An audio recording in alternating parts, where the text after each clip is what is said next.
जागा शिल्लक नाही हे कारण सांगितलं जातं ते पुढच्या 6 महिन्यानंतर तुम्हाला स्वतःच्या हक्काची 500 एकर जागा देण्याची निर्णय आज महाराष्ट्र सरकार म्हणून आम्ही घेतला आहे। त्याच्यामुळे त्याच्यात देखील नवीन उद्योजक या ठिकाणी निर्माण होतील। त्याच्यामुळे राज्याचा उद्योग मंत्री मी आहे। उद्योग क्षेत्रातले मी निर्णय काय घेतले आता मी जाहीर केलेला आहे।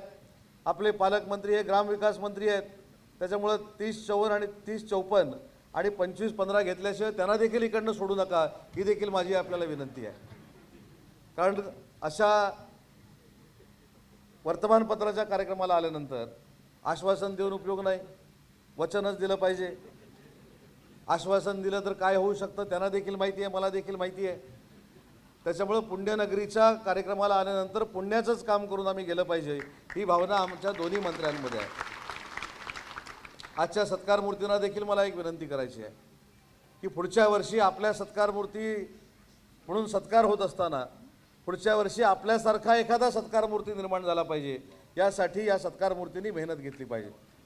कारण आपल्याला महाराष्ट्र जर खरोखरच घडवायचा असेल आणि प्रामाणिकपणाने सांगतो आज राज्याचा उद्योग मंत्री म्हणून राजकारण म्हणून नाही, एकनाथ शिंदे साहेबांच्या नेतृत्वाखाली काम करत असताना किंवा देवेंद्रजींच्या नेतृत्वाखाली काम करत असताना आणि राज्याचा उद्योग मंत्री म्हणून काम करत असताना आपल्याला देखील माहिती असलं पाहिजे की देशाचे पंतप्रधान नरेंद्र मोदी साहेबांच्या नेतृत्वाखाली हा भारत जगातल्या पहिल्या 3 क्रमांकामध्ये आहे।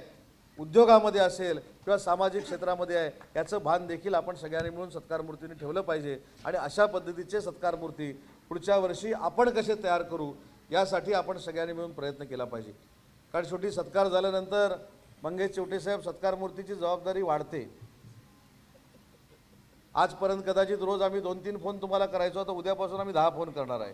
ते 10च्या 10 फोन उचलले गेले पाहिजेत ही देखील शपथ तुम्ही या कार्यक्रमाच्या निमित्ताने घेतली पाहिजे। म्हणजे तुम्ही उचलता परंतु शेवटी आरोग्य ही सेवा आहे आणि ही सेवा आपल्याला जनसामान्यांपर्यंत जर पोचवायची असेल तर आपला सत्कार हा सार्थकी लावायचा जर असेल तर आपण सगळ्यांनी मिळून एकत्र मिळून काम करण्याची गरज आहे। अनेक तरुण उद्योजकांना देखील तुम्ही पुरस्कार दिलाय। आमचे पृथ्वीराज असतील, मी ज्यांच्याकडे जाऊन आलो ती सगळी मंडळी असेल, खरोखर त्यांच्याकडे बघितल्यानंतर हेवा वाटतो। कमी वयामध्ये त्यांनी त्यांचं जे साम्राज्य उभं केलेलं आहे याचा आदर्श पुढच्या उद्योजकांनी घेतला पाहिजे, तरुण उद्योजकांनी घेतला पाहिजे। आणि हा त्यांचा वारसा पुढे नेत असताना आपण सामाजिक भान देखील ठेवलं पाहिजे जसं भान ही सगळी मंडळी ठेवतायत। आणि म्हणून जास्त मार्गदर्शन करण्यापेक्षा ज्या सत्कार मूर्तींनी अतिशय चांगलं काम केलंय त्यांचं तर मनापासून कौतुक करतो। परंतु राजाश्रय म्हणून सरकार देखील त्यांच्यासोबत आहे हा देखील शब्द देतो। आणि आज एक अजून निर्णय आम्ही जो घेतलेला आहे तो गडकरी साहेबांच्या आदेशाने घेतलेला आहे। माननीय गडकरी साहेबांनी सोलापूर जिल्ह्यामध्ये ड्रायपोर्ट करण्यासाठी 100 एकरची जागा मागितली होती, ती देखील 100 एकरची जागा देण्याचा निर्णय आज मी बैठकीमध्ये घेतलेला आहे।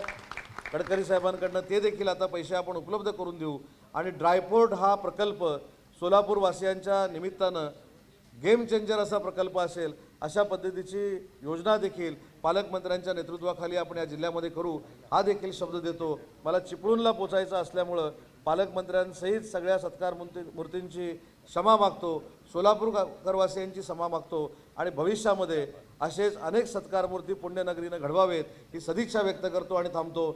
जय हिंद, जय महाराष्ट्र।